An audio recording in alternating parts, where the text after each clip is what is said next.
देवो महेश्वरः साक्षात् परब्रह्म तस्मै गुरवे नमः। कृष्णाय वासुदेवाय हरये परमात्मने प्रणतक्लेशनाशाय गोविन्दाय नमो नमः। नमामि सद्गुरुं शान्तं सच्चिदानन्दविग्रहम् पूर्णब्रह्मपरानन्दमीशमाळन्ति वल्लभम् रत्नाकराधूतपदां मालयकिरीटी ब्रह्मराजर्षिरत्नाढ्यां वन्दे भारतमातरम्। ॐ पार्थाय प्रतिबोधितां भगवता नारायणेन स्वयं व्यासेन ग्रथितां पुराणमुनिना मध्ये महाभारतम् अद्वैतामृतवर्षिणीं भगवतीम् अष्टादशाध्यायिनीम् अम्ब त्वामनुसन्दधामि भगवतीं देववद्वेषिणीम्। नमोऽस्तु ते व्यासविशालबुद्धे विन्दारविन्दायतपत्रनेत्र येन त्वया भारततैलपूर्णं प्रज्वालितो ज्ञानमयप्रदीपः सारसे पूर्णवैराग्यजासे वसिष्ठापरिज्ञानयोगेश्वरासे कविवाल्मीकासारिकामाद्यैसा नमस्कार माझा सवितामदासा। जय जय रघुवीर समर्थ। सकाळी आपण थोडा प्रयत्न केला श्रीमद भगवद्गीतेची रचना कशी आहे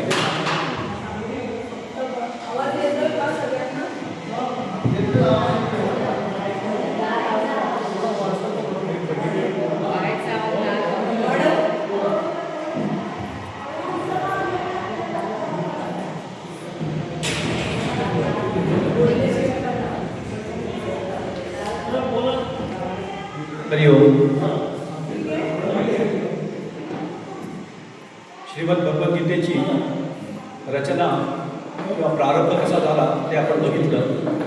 त्यानंतर भगवंतांनी कर्मयोग कशा प्रकारे सांगितला ते बघितलं। विस्ताराने कर्मयोग नाही बघितला, परंतु कशा प्रकारे त्याची रचना मांडणी होत गेलेली आहे ती आपण बघतोय। आणि आता आपण 7व्या अध्यायापर्यंत आलो आहे। कर्मयोगाच्या आचरणाने आपल्या चित्ताची शुद्धी होत जाते आणि चित्त जसं जसं शुद्ध होत गेलं तसं तसं आतूनच ज्ञान प्रकट होतं। ज्ञान बाहेर नाही आहे, ज्ञान म्हणजे प्रत्यक्ष परमात्मा आणि तो सगळीकडे आहे, तो सर्वांमध्ये आहे, तसं आपल्यामध्येही आहे।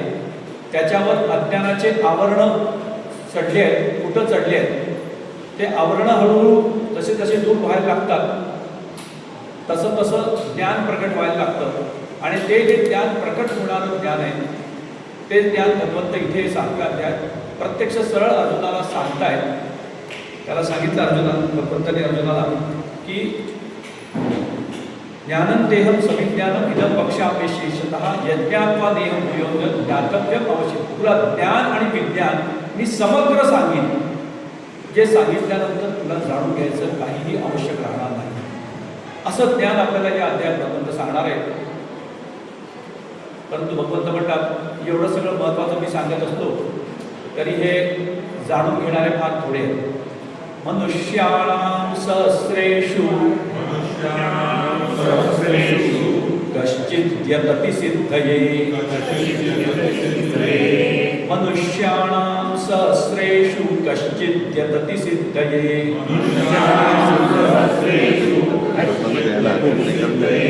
यततामपि सिद्धानां कश्चिन्मां वेत्ति तत्त्वतः। यततामपि सिद्धानां कश्चिन्मां वेत्ति तत्त्वतः।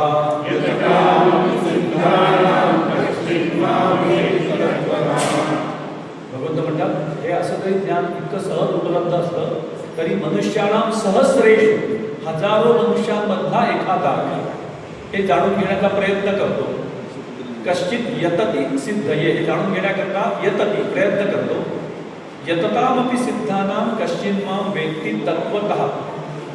आणि त्या अशा जाणून घेण्याचा प्रयत्न करणाऱ्या हजारांमधल्या काही लोकांमधल्या कोणीतरी एखादा मला तत्त्वतः जाणतो. भगवंताला तत्त्वतः कोण जाणतं? भगवंताला तत्त्वतः जाणणारे हे संत आहेत. संत भगवंताला तत्त्वतः जाणणारे. आणि तत्त्वतःचा अर्थ आपण सकाळी बघितला. तत् म्हणजे ते आणि त्व म्हणजे त्याचा भाव. त्याला त्याच्या भावासहित जाणणे म्हणजे त्याच्याशी एकरूप होऊन त्याला जाणणे. आणि ही एकरूपता संतांना साधलेली असते. म्हणून संत हे भूलोकीचे परमेश्वरच आहेत. म्हणून आपण संतांना शरण जातो. परंतु असे किती विरळे भगवंतांनी सांगितलं. हजारांमधले कोणीतरी एखादा शिकायला जातो, जाणून घ्यायला जातो आणि त्यांच्यातला कोणीतरी एखादा तत्त्वतः जाणतो. आता याच्यानंतर भगवान विज्ञान आधी सांगतात. या समग्र विश्वाचं विज्ञान भगवंत इथे सांगतात. भूमिरापो नलो वायु, भूमिरापो नलो वायु, भूमिरापो नलो वायु, भूमिरापो नलो वायु, खं मनो बुद्धिरेव च, खं मनो बुद्धिरेव च, भूमिरापो नलो वायु, खं मनो बुद्धिरेव च, भूमिरापो नलो वायु, खं मनो बुद्धिरेव च, अहंकार इति यं मे, अहंकार इति यं मे, भिन्ना प्रकृतिरष्टधा, भिन्ना प्रकृतिरष्टधा, अहंकार इति यं मे भिन्ना प्रकृतिरष्टधा, अहंकार इति यं मे भिन्ना प्रकृतिरष्टधा. भूमिः आपः अनलः वायुः खं म्हणजे पृथ्वी, आप, तेज, वायू, आकाश हे पंचमहाभूत आपण सगळेजण जाणतो. हा सगळा संसार, ही सगळी सृष्टी, हे सगळं विश्व कशाचं बनलेलं आहे? या मूळ 5 तत्वांचं बनलेलं आहे. पंचमहाभूत त्यांना म्हटले जातात. पृथ्वी, आप, तेज, वायू, आकाश. पृथ्वी म्हणजे सगळे सॉलिड्स ज्याला आपण म्हणतो. आप म्हणजे जलतत्व म्हणजे सगळे लिक्विड्स. पृथ्वी, आप, तेज, तेज म्हणजे ऊर्जा, एनर्जी. वायू सगळे जाणतात. आणि आकाश म्हणजे स्पेस. याच्याशिवाय या सगळ्या विश्वात काहीच नाही आहे. हे 5 गोष्टी आहेत. आणि या 5 गोष्टींच्या शिवाय अजून 3 गोष्टी सांगितल्या. मनोबुद्धी एवच. मन आपल्या शरीरात आपलं हे पंचमहाभूतांचं बनलेलं हे शरीर आहे. या शरीराबरोबर आपल्याला मन आहे की नाही? दाखवा. मन आहे पण दाखवू शकत नाही. लोक म्हणतात भगवंत कुठे आहे, भगवंत कुठे आहे, दाखवा बरं. त्याला म्हणायचं तुझं मन कुठे आहे, दाखव. बुद्धी आहे का तुला? आहे तर दाखव. ते आहे पण दाखवू शकत नाही. त्याचा अनुभव मात्र येतो. मनाचा अनुभव आपल्याला येतो. आपलं मन कसं फिरत असतं ते आपण सगळं जाणतो. आपली बुद्धी कसा निर्णय देते ते आपण बघतो.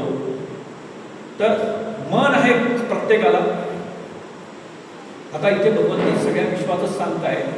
जसं मनुष्याला आपल्या शरीरामध्ये या सगळ्या गोष्टी आहेत, तसे सगळ्या विश्वाला या गोष्टी आहेत. आपण म्हटलं जातं, मराठीत म्हण आहे, पिंडी ते ब्रह्मांडी. या शरीरात जे आहे ना तेच या सगळ्या ब्रह्मांडात आहे. म्हणजे आपलं शरीर हे जर आपण एक ब्रह्मांड म्हटलं तर हे सगळं ब्रह्मांडच आहे, दुसरं काहीच नाही. या 8 गोष्टी सोडून आणि याच्याबरोबर 8वी गोष्ट काय सांगितली? अहंकार इति यं मे. अहंकार, मी आहे, हा मी असण्याचा जो भाव आहे, अहंभाव, त्याला अहंकार म्हणतात. तर या 8 गोष्टींचं आपलं शरीर बनलेलं आहे. पृथ्वी, आप, तेज, वायू, आकाश, मन, बुद्धी आणि अहंकार. इति यं मे इति अयं मे भिन्ना प्रकृती अष्टधा. अष्टधा म्हणजे 8 प्रकारची. मे म्हणजे माझी प्रकृती, माझी प्रकृती आहे ही. म्हणजे ही जी सृष्टी, ही प्रकृती आपण म्हणतो ना, ही सृष्टी आहे किंवा ही प्रकृती आहे, यालाच माया म्हणतात. ही भगवंताची ही माया कुणाची आहे? भगवंत माझीच आहे. म्हणजे त्याच्यापासूनच निर्माण झालेली ही प्रकृती आहे. हा सगळा संसार त्याच्यापासून निर्माण झालेला आहे. आणि त्याच्यामध्ये या 8 गोष्टी आहेत, या प्रकृतीच्या गोष्टी आहेत. आणि ही प्रकृती परमेश्वराची आहे. भिन्ना प्रकृती अष्टधा. याच्याशिवाय अजून आहे, भगवंत सांगतात अजून एक प्रकारची प्रकृती आहे. अपरेयमितस्त्वन्या अपरेयमितस्त्वन्या प्रकृतिं विद्धि मे परां प्रकृतिं विद्धि मे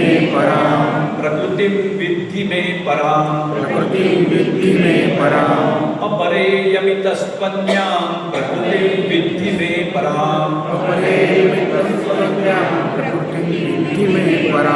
जीवभूतां महाबाहो ययेदन्धार्यते जगत् जीवभूतां महाबाहो ययेदन्धार्यते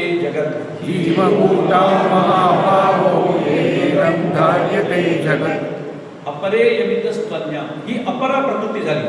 आता जी 8 प्रकारची प्रकृती सांगितली, पृथ्वी आप तेज वायू आकाश मन बुद्धी आणि अहंकार मिळून जे बंडल तयार झालं हे आहे अपरा प्रकृती. आणि याच्याशिवाय काय, या शरीरात जीव आहे, तो जीव आहे त्याच्यामुळे हालचाल आहे. तो जीव ही सुद्धा प्रकृतीच आहे. तो जीव म्हणजे पण परमात्मा नाही आहे, तो जीव सुद्धा प्रकृतीच आहे. आणि त्या जीवाबरोबर जेव्हा आत्मतत्व जोडलं जातं त्याला आपण म्हणतो जीवात्मा. तो आत्मा आणि जीवात्मा मधलं अंतर समजून घ्यायला. आत्मतत्व हे शुद्ध आहे, प्युअर आहे. जसं सोनं आहे 24 कॅरेट शुद्ध सोनं, त्याचा दागिना तयार केला. दागिना तयार करताना त्याला काहीतरी डाग दिला, म्हणजे त्याच्यात काहीतरी इम्प्युरिटीज मिसळल्या. आता ते शुद्ध सोनं नाही राहिलं, ते सोनंच आहे, त्याच्यात शुद्ध सोनं आहेच, पण ते शुद्ध सोनं म्हटलं जात नाही. म्हणून तो जीव जेव्हा झाला, तो आत्म्याचा जीवात्मा झाला, तो या शरीराबरोबर जुळला, या प्रकृतीबरोबर जुळला, म्हणून तो जीवात्मा म्हटला जातो. आणि ही जीव प्रकृती जी आहे तिचं नाव आहे पराप्रकृती. म्हणजे भगवंताची प्रकृती मूळ माया म्हणा आदिमाया, तिचे 2 प्रकार सांगितले, पराप्रकृती आणि अपराप्रकृती. अपराप्रकृती म्हणजे हे सगळं स्थूल शरीर आणि मन बुद्धी अहंकार हे सूक्ष्म त्याच्यातले, आणि त्याच्याबरोबर जीव ही पराप्रकृती, असं मिळून ही सगळी जीवसृष्टी निर्माण झाली आहे. जीवभूतां महाबाहो ययेदन्धार्यते जगत्. जीवरूपाने ही सगळ्या जगताला धारण करते. आपण आपल्या शरीरात आहोत, आपल्याला जीवरूपाने धारण करून ठेवलेलं आहे. जेव्हा जेव्हा जीव नष्ट होतो, जीव राहत नाही, तेव्हा शरीर नसतं का? शरीर तसंच असतं, डोळे तेच असतात, कान तेच असतात, पण तो पाहू शकत नाही, बोलू शकत नाही. मग तो नुसती बॉडी राहतो, तो नुसता देह राहतो. तर ते जीव रूपाने ही प्रकृती आपल्याला धारण करून ठेवणारी जी प्रकृती आहे ती जीव प्रकृती आहे, पराप्रकृती आहे. आधी आपण नुसतं बरोबर जाणून घेऊ, नंतर बघत जाऊ त्याच्यामध्ये खोलात शिरण्याकरता. परंतु आधी हे स्थूल रूपाने आपण काय आहोत, आपण स्वतःला ओळखायला निघालो आहे, मी कोण आहे आपण जाणून घ्यायला निघालो. तर हे आधी आपलं स्थूल शरीर, त्याच्याबरोबर आपलं मन, आपली बुद्धी, आपला अहंकार, म्हणजे मी असण्याचा भाव, हा सगळं मिळून मी आहे असं वाटणं म्हणजे अहंकार, आणि त्याच्याबरोबर जीव, हे मिळून आपण आहोत सध्या. मग या सगळ्याचं परमेश्वर कुठे? ही परमेश्वरापासून निर्माण झालेली सगळी प्रकृती आहे, परमेश्वराचीच प्रकृती आहे. परंतु इथे आत्मतत्व दिसत नाही आपल्याला शुद्ध. मग तो कुठे आहे? आपल्याला त्याला शोधायचं. एतद्योनीनि भूतानि एतद्योनीनि भूतानि एतद्योनीनि भूतानि एतद्योनीनि भूतानि सर्वाणीत्युपधारय सर्वाणीत्युपधारय सर्वाणीत्युपधारय सर्वाणीत्युपधारय एतद्योनीनि भूतानि सर्वाणीत्युपधारय एतद्योनीनि भूतानि सर्वाणीत्युपधारय अहं कृष्णस्य जगतः अहं कृष्णस्य जगतः अहं कृष्णस्य जगतः अहं कृष्णस्य जगतः प्रभवः प्रलयस्तथा प्रभवः प्रलयस्तथा प्रभवः प्रलयस्तथा प्रभवः प्रलयस्तथा अहं कृष्णस्य जगतः प्रभवः प्रलयस्तथा अहं कृष्णस्य जगतः प्रभवः प्रलयस्तथा एतद्योनिनी या दोन प्रकारच्या प्रकृतीपासून हे सगळे भूत मात्र बनले आहेत. सगळा संसार ह्याच्यातच बनलेला आहे. ह्याच्यात सगळ्यात जीव आहे. आता आपण आतापर्यंत लोक जाणत नव्हते सुरुवातीला की वृक्षांमध्ये लतांमध्ये जीव आहे. मग जगदीशचंद्र बोसांनी शोध लावला की वनस्पतींना जीव असतो. खरं सांगायचं ना अजून संशोधन होईल तेव्हा कळेल या दगडाच्या खांबातही जीव आहे. म्हणून आपल्याला हे लहानपणापासून बाळकडून मिळालेलं आहे. कुठली वस्तू खाली पडलेली जरी असेल त्याला पाय लागला तर आपण म्हणतो त्याला नमस्कार. अरे त्याच्यातही जीव आहे. आपल्याला सगळ्यांमध्ये जीव आहे हे आपल्याला पाहायला शिकवलं जातं. तर ही सगळी प्रकृती याच्यामध्ये परा आणि अपरा या दोन प्रकृती मिळून हा सगळा संसार बनलेला आहे. मग भगवंत म्हणतात तुम्ही कुठे आहे? अहं कृष्णस्य जगतः प्रभव प्रलयस्तथा. हे सगळं कृष्ण म्हणजे संपूर्ण जगताचा प्रभव म्हणजे जिथून निर्माण झालं तो मी आहे. त्याच्यापासून हे सगळं निर्माण झालं आणि विलीन कुठे होणार आहे? त्याच्यातच जाऊन सगळं विलीन होणार आहे. जिथून हे निर्माण झालं तो परमात्मा आहे. प्रभव म्हणजे निर्माण झालं. त्या परमेश्वरापासून हे सगळं विश्व निर्माण झालं आणि हे विश्व जेव्हा विलीन होतं ते तेव्हा त्याच्यातच प्रलय लय म्हणजे त्याच्यात मिसळणे विलीन होणे हे सगळं त्याच्यातच विलीन होतं. म्हणजे आपणही सुद्धा त्याच्यातूनच निर्माण झालो आहोत आणि त्याच्यातच पुन्हा विलीन होणार आहोत. हे जाणून घ्या. सगळा संसार सगळं जग सगळं विश्व हे त्याच्यापासून निर्माण झालं आहे आणि त्याच्यातच विलीन होणार. मग तो दिसत का नाही? एक बीज आपण रोखतो ना. हे गीता समजून घ्यायची असेल ना ज्ञानेश्वर माऊलींना शरण जायचं. ज्ञानेश्वरी उघडली आणि त्याच्या श्लोकांच्या खालच्या ओव्या वाचल्या की त्या श्लोकांचा अर्थ स्पष्ट होतो. इतके सुंदर उदाहरण देतात ज्ञानेश्वर माऊली. म्हणतात बीजकण असतो बीज. तो रसपूर्ण बीजकण आपण जमिनीत घातला त्याच्यापासून वृक्ष तयार झाला. वृक्षाला पानं फुलं लता त्याचं लाकूड तयार झालं. लाकडाचा बाग तयार झाला. लाकडाच्या खुर्च्या तयार झाल्या. आता त्या खुर्चीत कुठे बीज दिसतं? त्या खुर्चीत बीज दिसत नाहीये. पण निर्माण कुठून झालंय? त्या बीजापासून निर्माण. ज्या परमेश्वरापासून हे सगळं निर्माण झालं तो स्वतः दिसत नाही. तो स्वतः लपून गेलेला आहे. आता दूध आहे. दुधाला विरजण लावलं. दुधाचं दही झालं. दह्यातनं लोणी काढलं. लोण्याचं तूप केलं. आता तुपात दूध आहे का? ते आपण म्हणतो तूपच आहे. आपण मूळ दूधच आहे ते. त्याचं रूप आता तूप झालेलं आहे. मूळ परमात्मा त्याचं रूप म्हणजे हे विश्व. म्हणून हा कुठे आहे? हा कणाकणात आहे. त्याचंच रूप म्हणजे हे विश्व आहे. म्हणून संतांना हे दृष्टी बरोबर असते. ते म्हणतात जे जे भेटे भूत ते ते मानी भगवंत. भूत शब्दाचा अर्थ काय? भूत म्हणजे प्राणी मात्र. भवती इति भूतः. जे निर्माण होतं त्याला भूत म्हटलंय. आता निर्माण काय नाही होत? सगळं निर्माण झालेलं आहे. आधी नव्हतं आणि निर्माण झालं. हा सज्जनगडावरचा हा आश्रम सुद्धा काही वर्षांपूर्वी नसेल.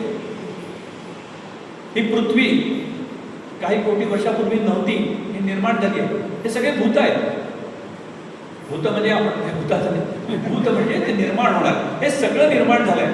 आणि एक आहे जे निर्माण होतं ते विलय होतं. पण निर्माण ज्याच्यातून झाला आहे त्याला आपल्याला शोधून काढायचा आहे. तो परमेश्वर. तो बीज आहे. त्याला विश्वबीज म्हणतात. ते विश्वच त्याच्यापासून निर्माण झालं. आणि म्हणून तो सर्वत्र असून तो आपल्याला दिसत नाही. ज्याला ती दिव्य दृष्टी त्याला जे ज्ञान चक्षु ज्याचे उघडतात त्यांना तो दिसतो. आणि त्यालाच पाहायला शिकायचं. म्हणून तर मगाशी सकाळी जे गीत म्हटलं तू ही है सर्वत्र व्याप्त हरी तुझमे यह सारा संसार इसी भावना से अंतर्भर मिलू सभी से तुझे निहार. तू सगळ्यात मध्येच आहे. कुठली ज्ञानचक्षुची ती दृष्टी प्राप्त करण्याकरता गीतेचा अभ्यास करायचा. अहं कृष्णस्य जगतः प्रभव प्रलयस्तथा. आता पुन्हा सगळ्या ओव्या वाचायला मला खरंच वेळ नाही आहे, परंतु खूप सुंदर ओव्या आहे. असो आपण बघू पुढे. मत्तः परतरं नान्यत्. मत्तः परतरं नान्यत्.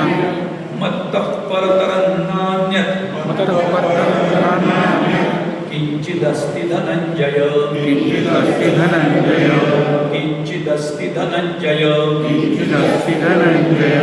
मत्तः परतरं नान्यत् किंचिदस्ति धनंजय. मयि सर्वमिदं प्रोतं. मयि सर्वमिदं प्रोतं. सूत्रे मणिगणा इव. सूत्रे मणिगणा इव.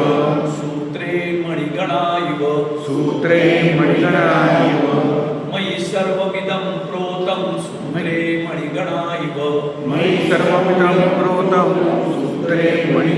इव. भगवंत म्हणतात मत्तः. मत्तः म्हणजे माझ्यापासून पर, पलीकडे, मग अजून काही नाही. सगळ्यात मूळ परमात्मा, त्याच्यापासून जी त्याची प्रकृती, त्याच्या प्रकृतीचे हे 8 प्रकारची आणि परा आणि अपरा प्रकारची प्रकृती हे सगळं झालं. त्या परमेश्वराच्या पलीकडे काही नाही. मत्तः परतरं न अन्यत्. दुसरं अजून काही नाही. किंचित, माझ्या पलीकडे भगवंत म्हणतात माझ्या पलीकडे मग काहीच नाही. किंचित काही पण नाही. मग मी कुठे आहे? मयि सर्वम इदम प्रोतम. प्रोतम म्हणजे ओवलाय. मी या सगळ्या विश्वाला ओवून धरलाय. सूत्रे मणिगणा इव. सूत्रामध्ये जसे मणी होतो आपण, तसं हे सगळं विश्व त्यांनी ओवून धारण करून ठेवलाय. तो आतला धागा दिसत नाही, तो ओवून ठेवणारा तो आहे. सगळ्या विश्वाला धारण करून ठेवणारा तो आहे. आता धारण करून ठेवलाय म्हणजे काय? आपल्याला आपल्या जीवाने धारण करून ठेवलंय. आपण इथे बसलो आहोत, आपल्याला कोणी धारण केलं? या आसनाने आपल्याला धारण केलं. या आसनाला कोणी धारण केलं? पृथ्वीने धारण केलं. पृथ्वीला कोणी धारण केलं? तिथं अवकाशात लटकते आहे, अवकाशात फिरते इकडे तिकडे. सगळे खगोल, खप म्हणजे आकाश, गोल, आकाशात फिरणारे सगळे जे गोल आहेत, ग्रह गोल, ते सगळे आकाशात लटकत आहेत ना. कुठे धरून ठेवलेले दिसतात का? परंतु ते बरोबर एका नियमात फिरतात. मग वैज्ञानिक सांगतात की पृथ्वीला कोणी धारण केलं आहे? ते म्हणतात सूर्याच्या गुरुत्वाकर्षण शक्तीने धारण केलं आहे. सूर्याच्या गुरुत्वाकर्षण शक्तीमुळे पृथ्वी त्या ऑर्बिटमध्ये फिरत राहते. सूर्याला कोणी धारण केलं? आणि हा एक नाही, असे असंख्य सूर्य आहेत अवकाशात, असंख्य ग्रहगोल तारे आहेत. या सगळ्यांना धारण करणारा कोण आहे? आपण हा विचार करायला पाहिजे कधी कधी की एवढे सगळे ग्रहगोल आकाशात लटकत आहेत, या सगळ्यांना धरून ठेवणारा कोण आहे? भगवंत म्हणतात मयि सर्वमिदं प्रोतं सूत्रे मणिगणा इव. ज्ञानेश्वर माऊलीचं अजून सुंदर उदाहरण देतात. सोन्याचीच तार केली, सोन्याचेच मणी केले आणि सोन्याच्या तारेत सोन्याचेच मणी ओवले. मग ते काय आहे? ती मण्याची ती माळ आहे की ते सोनं आहे? ती माळही आहे आणि ते सोनंही आहे. सोन्याच्या तारेमध्ये सोन्याचेच मणी ओवले आणि माळ केली. ती माळही आहे आणि सोनंही आहे. तसं हे विश्व दिसतंय, विश्वही आहे आणि त्याला धारण करून ठेवणारा परमात्मा आहे. तो दिसत नाही आपल्याला, ती दृष्टी आपल्याला नाही आहे. म्हणून सोनाराकडे माळ घेऊन जा, त्याला त्यातलं सोनंच दिसतं फक्त. ते किती तोळा आहे तेवढीच त्याची किंमत तो लावतो. ती माळ आहे का काय आहे त्याला काही घेणं देणं नाही. त्याच्यातलं प्युअर सोनं किती आहे तेवढी याची किंमत. सोनाराला जसं त्याच्यातलं फक्त सोनंच दिसतं, तसं संतांना हे सगळं विश्व दिसत असताना त्यातला फक्त परमेश्वरच दिसत असतो. ती दृष्टी आपण एक्सरेने आपण काय बघतो? आपल्या शरीरातले हाडं कसे आहेत, ठीक आहेत की नाही बघतो. किंवा MRI करून शरीराची बाकीची रचना आपण बघतो. हे शरीराच्या आतलं बघतात MRIने किंवा एक्सरेने. संतांची दृष्टी त्याच्यापेक्षा इतकी पॉवरफुल होऊन जाते की त्यांना समोर तो देह दिसत असला तरी देहाच्या आतला तो परमेश्वर त्यांना दिसत असतो. आपल्याला बाह्यरूप दिसत असतं, त्यांना त्याच्यातलं ते तत्व दिसत असतं. संत एकनाथ महाराज गंगेहून कावडमध्ये गंगाजल घेऊन निघाले रामेश्वरला अर्पण करायला.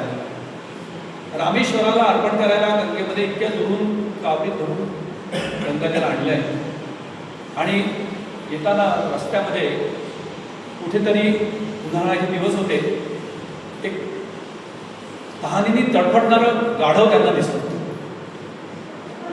त्यांनी काय केलं, ते गंगाजल त्याला सगळं पाजून दिलं. लोक म्हणजे काय इतक्या दुरून आणलं गंगाजल रामेश्वराला चढवायला आणि हे गाढवाला पाजलं. कुठे आहे गाढव? मी तर रामेश्वराला अभिषेक केला. त्यांचा रामेश्वराचा अभिषेक तिथेच होता. त्यांना ते तत्व त्यातलं दिसतं. ही दृष्टी आपल्याला प्राप्त करायची असेल तर आपल्याला गीतेचा अभ्यास करायला एकदम नाही होत, पण हळूहळू आपले ज्ञानचक्षु उघडण्याचं कार्य होतं गीता. मत्तः परतरं नान्यत् किंचित् अस्ति धनंजय मयि सर्वम् इदं प्रोतं सूत्रे मणिगणा इव. मी या सगळ्यांना धरून ठेवलाय, सगळ्या विश्वाला धारण करून ठेवलाय. आपल्यालाही आपण म्हणतो आपल्या पराप्रकृतीने जीवाने धारण करून ठेवलं, पण जीवाला त्या प्रकृतीला धारण करणारा कोण आहे? तोच आहे. म्हणून जेव्हा एखाद्याचा मृत्यू होतो तर आपण काय म्हणतो, आता राम नाही राहिला हो यांच्यात, घेऊन जा आता हे शेत, आता बॉडी उचला, बॉडी आणा, बॉडी ठेवा. त्याला त्याच्या नावाने पण पुढे हाक मारतो. त्याच्यातला राम निघून गेला म्हणजे तो पुढे जात नाही. आता त्याच्याबद्दल अजून आपण पुढे येऊ तसं, परंतु ते मूळ तत्व जे आहे ते आपल्याला शोधायचं. तो राम आपल्याला शोधून काढायचा जो सगळीकडे आहे परंतु दिसत नाही. म्हणजे सर्वविधम प्रोतम सूत्रे मणिगणा इव. मग शोधायचं कसं? भगवंत सांगतात मला बघायचं आहे का? रसोहमप्सु कौन्तेय रसोऽहमप्सु कौन्तेय रसोहमप्सु कौन्तेय रसोऽहमप्सु कौन्तेय प्रभास्मि शशिसूर्ययोः प्रभास्मि शशिसूर्ययोः प्रभास्मि शशिसूर्ययोः रसोऽहमप्सु कौन्तेय प्रभास्मि शशिसूर्ययोः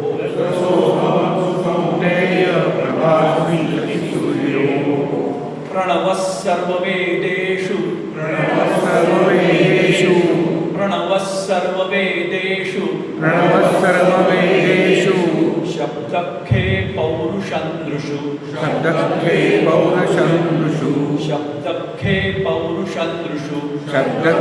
पौरुषन्दृषु प्रणवः सर्ववेदेषु शब्दखे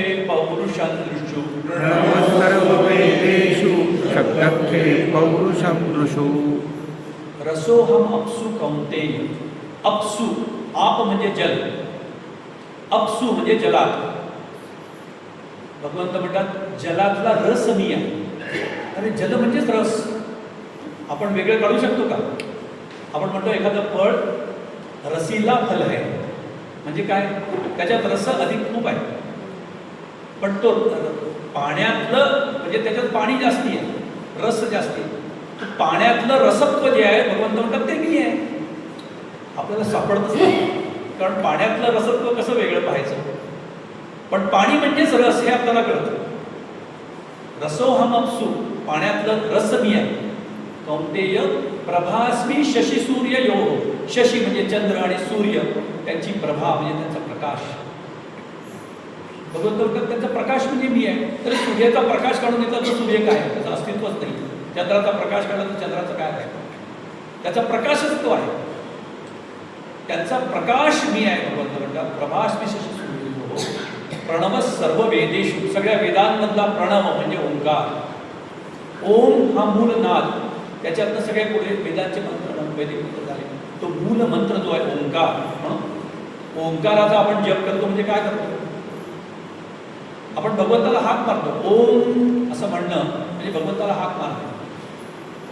ज्याला काही नाव नाही आहे त्याला दिलेलं नाव ज्या ज्या हाक मारण्याने तो ओ देतो ते हा ओंकार आहे. ओंकार म्हणजे त्याला हाक मारणं. भगवद्गीतेमध्ये 17व्या अध्यायात एक फार सुंदर मंत्र आलेला आहे. भगवंतांनी दिलेला मंत्र आहे.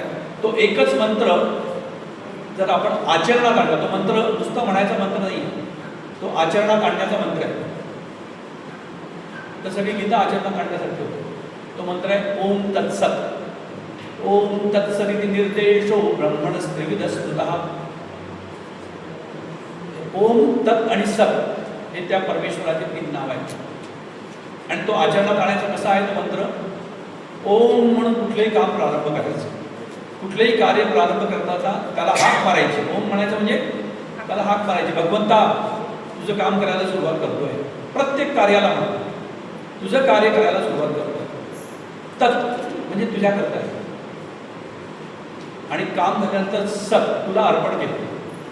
आता ते कार्य करत असताना, प्रारंभ करताना ओम म्हणून त्याला हाक मारली, ते करत असताना तत् म्हणजे त्याच्या करता करतोय हा भाव जागृत ठेवला, आणि कार्य झाल्यानंतर त्याला अर्पण केलं. त्याला जे अर्पण झालं ते सत झालं. ते कसंही असो ते सत्कार्य होऊन जातं, ते सत्स्वरूप होऊन जातं. हा एक मंत्र हा पुन्हा तीच आहे. वाटायला सोपा वाटतो, करायला गेलं तर कळतं. प्रत्येक कार्य करताना आठवण कुठे होते आम्हाला? त्याची आठवण करण्याकरता काढलेल्या या वेगळ्या वेगळ्या कृत्या आहेत. त्याची आठवण प्रत्येक नाही, त्याची प्रत्येक कार्याच्या वेळेला आठवण होत ना, तर सकाळी उठल्यावर एकदा करायची आणि सांगायचं की तुझे काम करायला मी आता नियुक्त झालो आहे. दिवसभर त्याचे कार्य करायचं. मला जेव्हा जेव्हा आठवण येईल तेव्हा तेव्हा स्मरण करायचं, भगवंताचं करतोय असं तसं चालणार नाही. त्याच्याकरता करायचं कार्य म्हटल्याबरोबर ते काम चांगलंच होतं. करून बघायचं. अगदी पोळ्या लाटताना भगवंताकरता लाटायची आहे, नैवेद्याकरता लाटायची आहे म्हटली की ती पोळी कशी होती बघा. ती वाकडी तिकडे झाली तर आपण नाही वाहत नैवेद्यात, आपण चांगली टाकली. त्याच्यातनं एक भगवंताला एक फूल व्हायचं असेल, टोपल्यावर फुलं ठेवले असतील, आपण पटकन त्याच्यातलं चांगलं निवडतो आणि मग ते वाहतो. भगवंताला कार्य अर्पण करायचं आहे म्हटल्यानंतर ते कार्य चांगलंच होतं. वाईट विचार सुद्धा मनात येत नाही, चुकीचं करायचा विचार सुद्धा मनात येत नाही. आणि आला तर लगेच आतून टोचणी येते, माझं काम करतोय ना, असं नाही चालतं. तर या पद्धतीने त्याच्याशी कनेक्ट व्हायचं आहे आपल्याला. तो आहे सगळीकडेच, आपले हृदयातच आहे, परंतु त्याच्याशी कनेक्ट होण्याकरता काय काय करायचे हे सगळे उपाय आहेत. त्याच्याकरता हा योग आहे. रसोहमप्सु कौंतेय प्रभास्मि शशि सूर्ययोः प्रणव सर्व वेदेषु शब्द खे. खे म्हणजे आकाशात, खम म्हणजे आकाश, त्याची सप्तमी झाली. खे म्हणजे आकाशात. आकाशात शब्द आहे. आपण जो शब्द उच्चारतो तो नाद जातो कुठे? तो आकाशात विलीन होऊन जातो. तो आता विज्ञानाचा तो एक प्रयोग सुरू आहे की हे सगळे शब्द जे उच्चारले जातात त्याच्या वेव्स जे आकाशात जातात त्या नष्ट तर होत नाही, त्या कुठे जात असतील तर त्या पुन्हा कॅच करता येतील का? 350 वर्षापूर्वी समर्थांनी काय बोलले असतील ते शब्द पकडता येतील का? प्रयत्न चालू. विज्ञानाचे बरेच प्रयत्न चालले आहेत.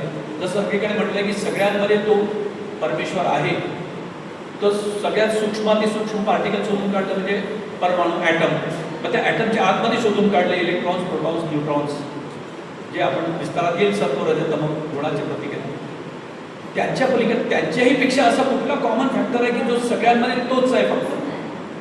त्याला विज्ञान नाव देत आहे गॉड पार्टिकल. आणि त्या गॉड पार्टिकलचा प्रयोग सुरू आहे. ते गॉडला पार्टिकलच्या रूपात शोधून पाहतं विज्ञान, म्हणून ते फेल होते. तो पार्टिकल नाही आहे, तो कण रूपाने नाही, तो कणात आहे पण तो कण नाही आहे, म्हणून तो सापडत नाही. म्हणून त्याला शोधायचं कसं? पाण्यातलं रसत्व तो आहे, रसत्व तो आहे, त्यातलं सगळ्याचं तत्व तो आहे. म्हणून मराठी एक सुंदर कविता आहे. त्या फुलांच्या गंधकोशी सांग तू आहेस का? त्या इथे भगवंता तू सगळीकडे आहे म्हणतात, त्या फुलांचा सुंदर सुगंध येतो आहे ना, तू त्या गंधकोशामध्ये कुठे लपून बसलाय का? तो तू आहे का? असं शोधायचं आहे.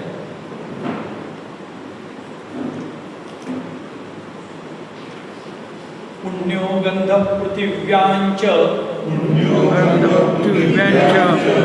पुण्यो गंध पृथिव्यांच पुण्यो गन्धपृथिव्यांच तेजश्चास्मि विभावसौ तेजश्चास्मि विभावसौ तेजश्चास्मि विभावसौ तेजश्चास्मि विभावसौ पुण्यो गंध पृथिव्यांच तेजश्चास्मि विभावसौ पुण्यो गन्धपृथिव्यांच तेजस्वास्मि विभावसौ जीवनं सर्वभूतेषु जीवनं सर्वभूतेषु तपश्चास्मि तपस्विषु तपश्चास्मि तपस्विषु जीवनं सर्वभूतेषु तपश्चास्मि तपस्विषु जीवनं सर्वभूतेषु तपश्चास्मि तपस्विषु पुण्यो गंध पृथिव्यांच या पृथ्वीमध्ये निरनिराळे सुंदर सुंदर सुगंध भरलेले आहेत वनस्पतीचे गंध आहे.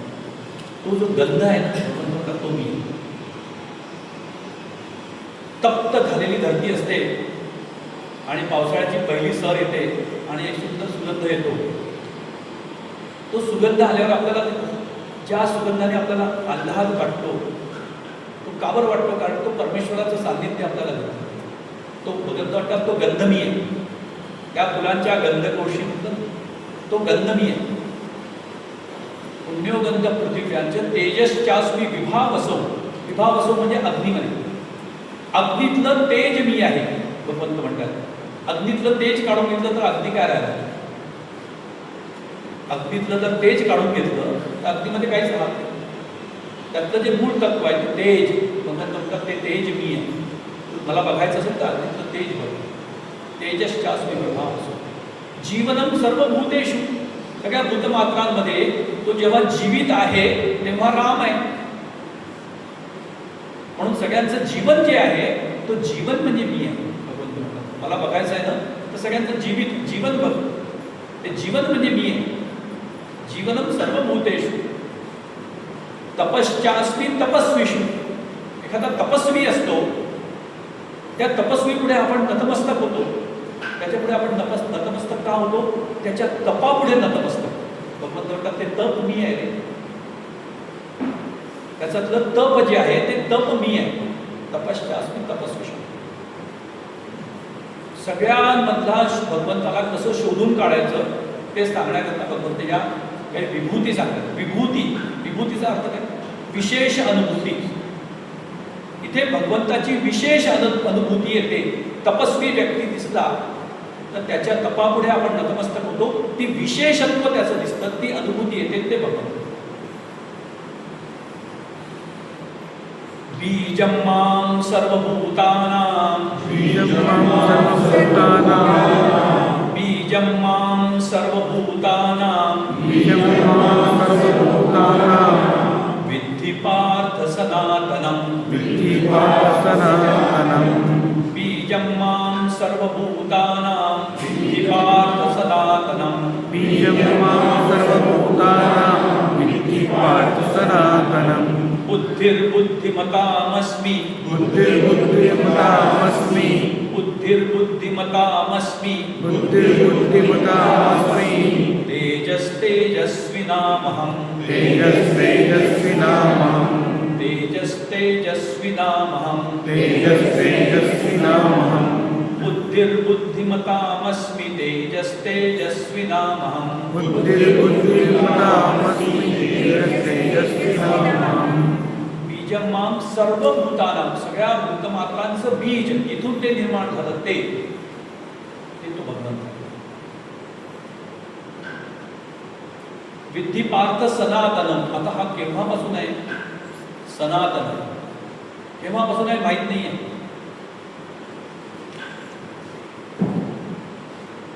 विश्वाचं निर्माण केव्हा झालं एक शोधून काढते पण परमेश्वर केव्हापासून आहे ते कोणालाच नाही.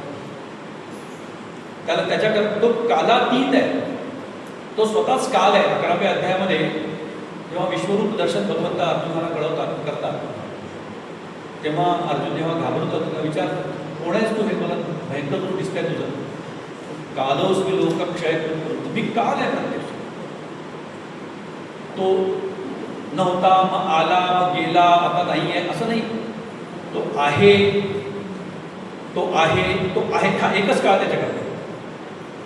म्हणजे आपल्याकरता कसं भूतकाळ वर्तमान काळ भविष्यकाळ त्याच्याकरता एकच काळ आहे, तो आहे, तो सर्वदा आहे आणि तो तसाच आहे. तो हे सगळं निर्माण करूनही तो तसाच आहे. आपण एक श्लोक म्हणतो, ओम पूर्णमदः पूर्णमिदं पूर्णात् पूर्णमुदच्यते पूर्णस्य पूर्णमादाय पूर्णमेवावशिष्यते. हे पूर्ण आहे, संपूर्ण आहे, ते पण पूर्ण आहे. पूर्णातनं पूर्ण काढून घेतलं तरी पूर्ण तसंच राहिलेलं आहे.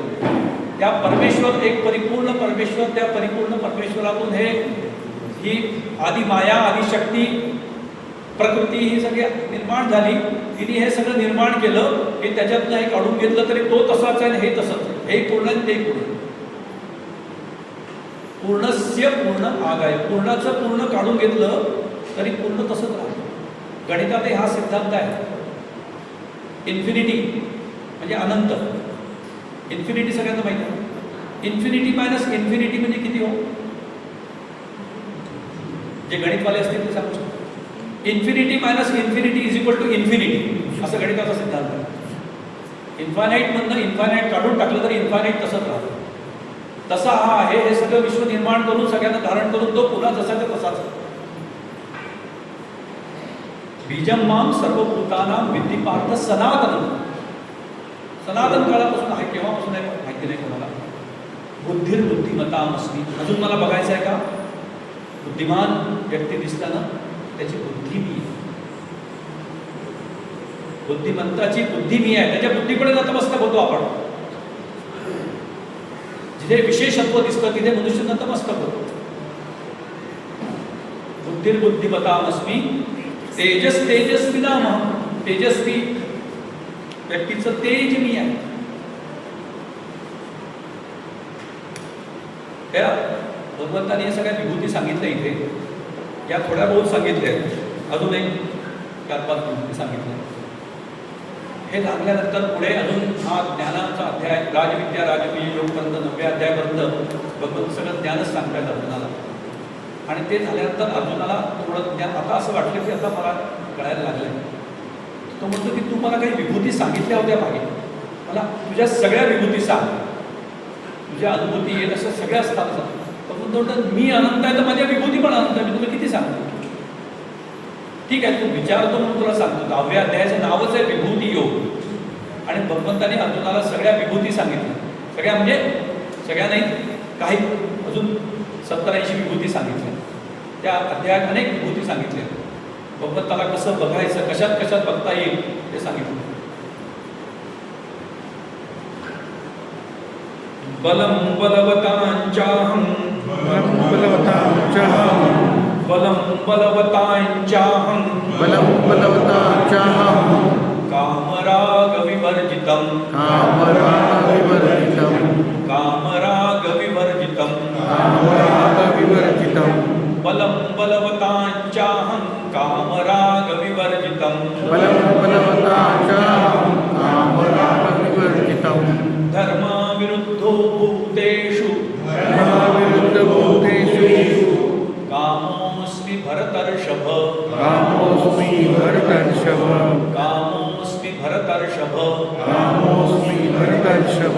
धर्मविरुद्धो भूतेषु कामोऽस्मि भरतर्षभ बलम बलवतांच अहम. बलवानाचं बल मी आहे. परंतु ते बल कसं? काम राग विवर्जितम. त्या बळामुळे त्याला कुठली कामना, आसक्ती असं नसलेलं जे त्याचं सामर्थ्य आहे ते सामर्थ्य मी आहे. या बळाच्या भरोशावर मी असं करीन, मी तसं करीन आणि या बळाच्या भरोशावर मी जगाला कसे नाचवीन, ते बळ मी नाही आहे. हे सामर्थ्य, हे बळ माझं आहे. जिथे त्या बळाला कशाची कामना, इच्छा, आसक्ती नाही आहे. राग म्हणजे आसक्ती, त्याला काही नको आहे तरी पण ते बल आहे. असं जे बळ आहे.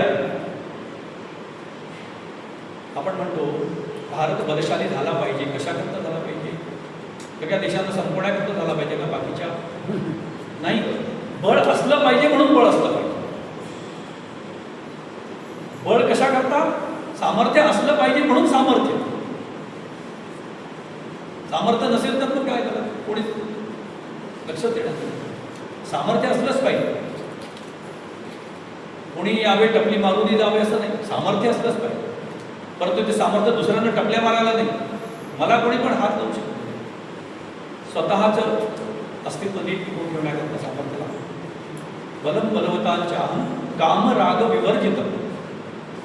आता कामना नसली पाहिजे. त्याच्या आधीच्या सगळ्या अध्यायांमध्ये सुद्धा कर्मयोग सांगताना सुद्धा भगवंत म्हणतात ती कामना सोड, कामना सोड. तू आपलं कर्तव्य कर, कामना काही ठेवू नको. म्हणून अशा त्या कामनेबद्दल मनामध्ये निर्माण होतं की ही कामना नको, म्हणजे ती कामनाच नको असं नाही आहे. भगवंत म्हणतात तो काम पण मीच आहे. धर्माविरुद्ध भूतेषु, धर्म अविरुद्ध, धर्माच्या विरुद्ध जाऊ न देणारा जो काम आहे, जी इच्छा आहे, जी मला धर्माच्या विरुद्ध जाऊ देत नाही अशी इच्छा. एखादा गृहस्थ आहे, त्या गृहस्थाला मुलं झाले पाहिजे, त्याला कामना आहे. ठीक आहे, धर्माच्या विरुद्ध नाही आहे. तुम्ही पहा, गृहस्थ झालेला आहे, त्याला मुलं असले पाहिजे, त्या मुलांचं चांगलं शिक्षण झालं पाहिजे, त्यांनी चांगलं खायला पाहिजे, हे कामना, त्यांच्याकरता धन अर्जन केलं पाहिजे, ही कामना. ह्याच्यात काही चूक नाही आहे, कारण ते धर्माच्या विरुद्ध नाही आहे. धर्माच्या विरुद्ध जाऊ न देणारा काम. म्हणून आपल्याकडे 4 पुरुषार्थ सांगितले. कोणते 4 पुरुषार्थ आहेत? धर्म, अर्थ, काम, मोक्ष. या 4ही गोष्टी जेव्हा एखादा व्यक्ती जीवनात प्राप्त करतो तेव्हा त्याला म्हणतो तो पुरुषार्थ त्याचा सिद्ध झाला. याच्यात सगळ्यात पहिला पुरुषार्थ कोणता आहे? धर्म. धर्म म्हणजे काय? नीती नियमानुसार करायचे कर्तव्य, नीती नियमानुसार वागणं. आणि नीती नियमानुसार वागून आपलं कर्तव्य केलं तर त्याच्यातनं अर्थार्जन होतं. मी नीती नियमानुसार वागून सुद्धा कमवू शकतो. त्याच्यातनं अर्थार्जन करायचं. त्याच्यातनं जे अर्थार्जन झालं, त्याच्यातनं ज्या माझ्या कामना आहेत, ज्या माझ्या धर्माच्या विरुद्ध जाऊ न देणाऱ्या कामना आहेत, ज्या नियमानुसार ज्या माझ्या कामना असायला पाहिजे, त्या कामना पूर्ती करायची. आणि चौथा आहे मोक्ष. म्हणजे हे सगळं करत करत परमेश्वराची प्राप्ती पण करून घ्यायची. तर धर्म, अर्थ, काम, मोक्षमध्ये सगळ्यात पहिला आहे धर्म, म्हणजे नीती नियमानुसार वागणं, हे पहिलं आहे. आणि शेवटचा आहे मोक्ष. याच्यामध्ये अर्थ, काम येतात. आपली चूक कुठे होते किंवा माणसांची चूक कुठे होते, आपलं सगळं फोकस होऊन जातो अर्थ आणि कामावरती. आणि त्या अर्थप्राप्ती करता मनुष्य थोडासा आदर केला तर काय बिघडलं? आणि थोडीशीच तर ब्राईट घेतोय. मी काही चुकीचं काम नाही करत आहे की आता मी त्याच्याकरता काम करतोय तर थोडं मला मिळालं तर काय? इथे अर्थार्जन, जास्त अर्थ मिळवण्याकरता किंवा जास्त कामना, तो जास्त अर्थ पण कशाकरता लागतो? जास्त कामना. बायकोची इच्छा, हो गाडी घ्या ना, गाडी घ्या ना. अरे माझ्या पगारात नाही बसत. नाही असं सगळ्यांनी तर घेतली, तुमच्याबरोबरच्या सगळ्यांनी तर घेतली. अरे ते उलटे सुद्धा धंदे करतात. नाही पण आपल्या इकडे आले पाहिजे. मग त्याच्या मनात ती कामना झाली, मग त्याच्याकरता हा पूर्ण करायचा, तो धर्माच्या विरुद्ध. मग तो आपला पहिला पुरुषार्थ सोडून बसतो.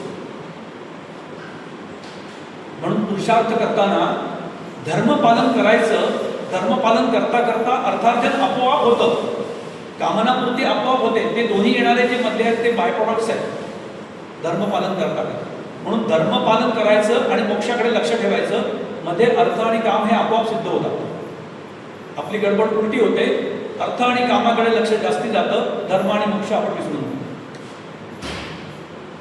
म्हणून धर्माच्या विरुद्ध जाऊ न देणारा काम जो आहे, धर्माच्या विरुद्ध न जाऊ देणारी जी इच्छा, कामना आहे, भगवान ते म्हणतात ते माझं सोडून. धर्माविरुद्ध भूतेषु कामोस्मी वर्तते. आता एवढंच नाहीये, अजून कुठे कुठे आहे? ही सगळी प्रकृती निर्माण झाली आहे.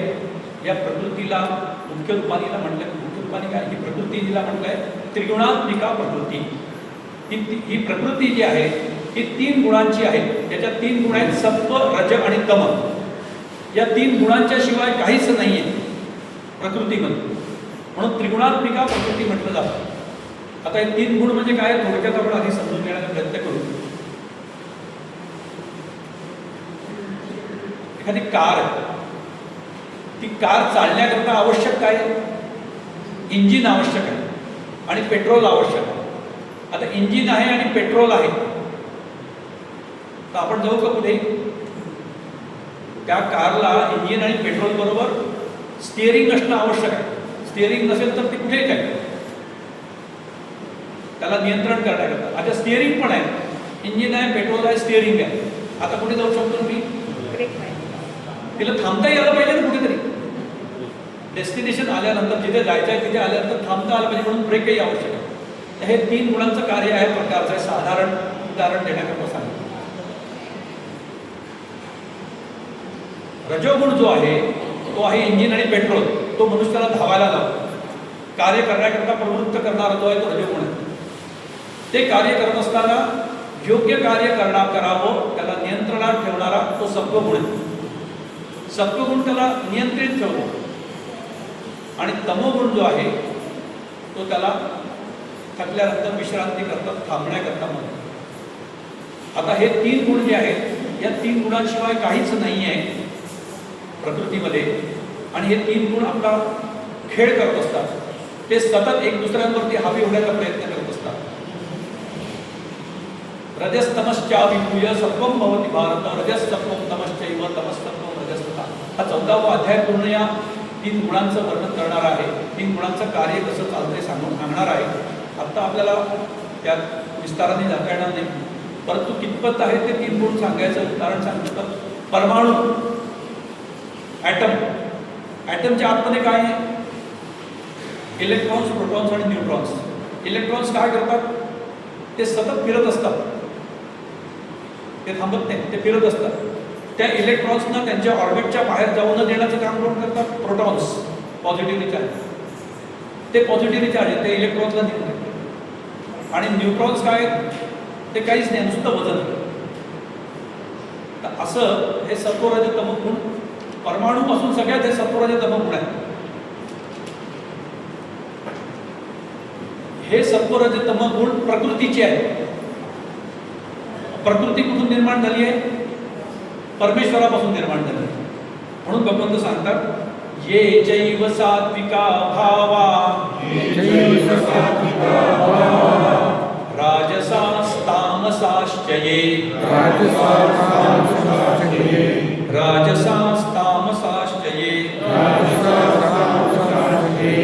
ये जैव सात्विका भावा राजसास्तामसाश्च ये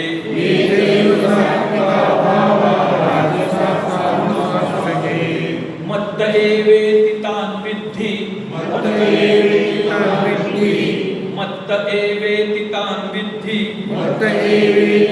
विद्धि न त्वहं तेषु ते मयि